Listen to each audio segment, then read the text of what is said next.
A 17-year-old girl is dead in Sweden. Norway's king is in hospital, his condition worse. In Washington, the House Speaker says the United States has entered a new phase of war with Iran. 3 continents, different stories. But today they share this, the things that can change in a weekend and cannot be taken back. Nigerian women's football club Edo Queens will compete in the qualifiers for the CAF Women's Champions League.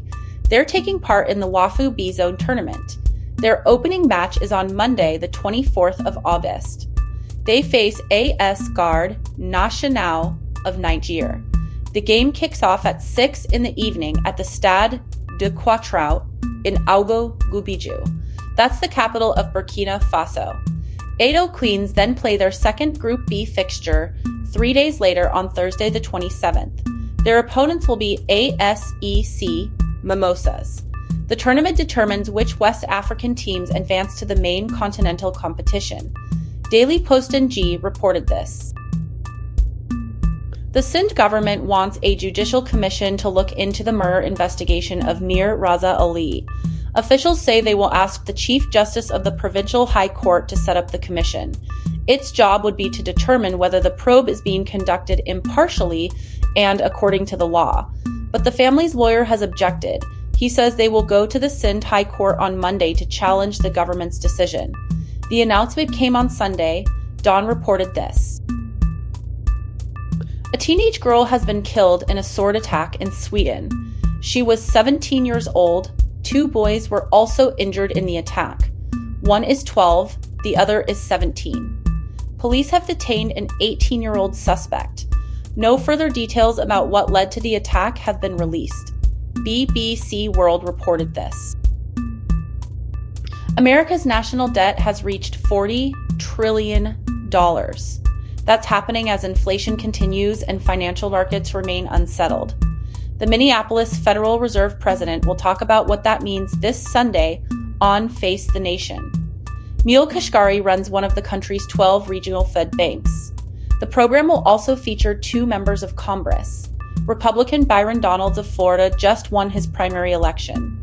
Massachusetts Democrat Seth Moulton is challenging a long-serving incumbent in his own primary race. Margaret Brennan hosts the show. CBS News reported this. A new trend on TikTok is causing confusion and concern.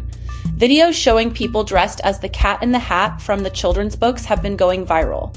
Some are just harmless fun, but others have been designed to look frightening.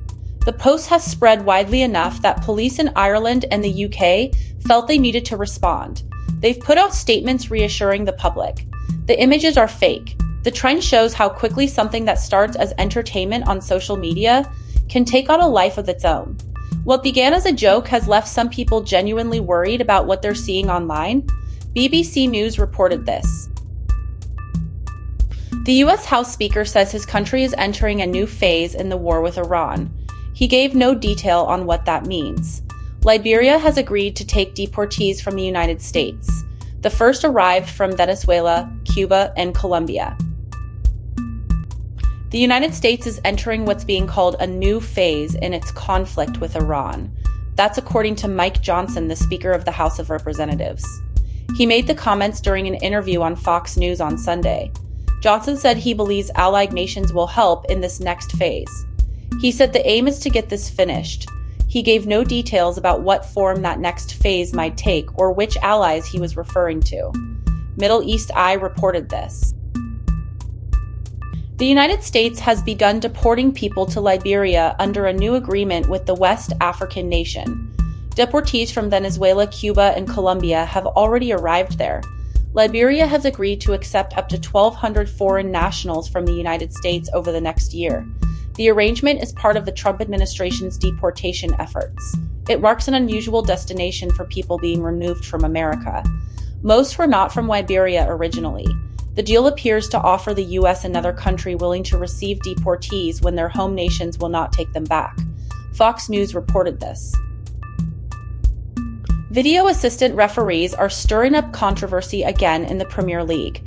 The latest flashpoint involves a penalty decision awarded to Liverpool. Questions are being raised about whether the club deserved to benefit from the spot kick. VAR has become a weekly source of frustration for fans and pundits alike. Andy Davies, a former referee, has been breaking down the decision. He's examining how match officials reached their conclusion and whether they got it right. The debate highlights ongoing concerns about consistency in the video review system. Supporters across the country are watching closely as these calls can swing matches and affect league standings. ESPN Soccer reported this. A hormone that helps people lose weight may also protect the liver. That protection appears to work even when patients don't actually shed pounds. Researchers at McMaster University have discovered that the hormone GDF-15 does more than curb appetite. It activates a pathway from the brain to the liver that wasn't known before. That pathway triggers the release of glucocorticoids. Those are compounds that help calm immune activity in the liver, reducing inflammation and scarring. The findings suggest the hormone could potentially treat liver disease separately from its weight loss effects. ScienceDaily reported this. The health of Norway's king has worsened over the weekend. King Harald is 89 years old. He was already in hospital when his condition deteriorated. The royal household released a statement about his health on Sunday. The statement came from Oslo. It did not give details about what caused the decline or what treatment he is receiving. Norway is a constitutional monarchy. King Harald has reigned since 1991. Daily Maverick reported this.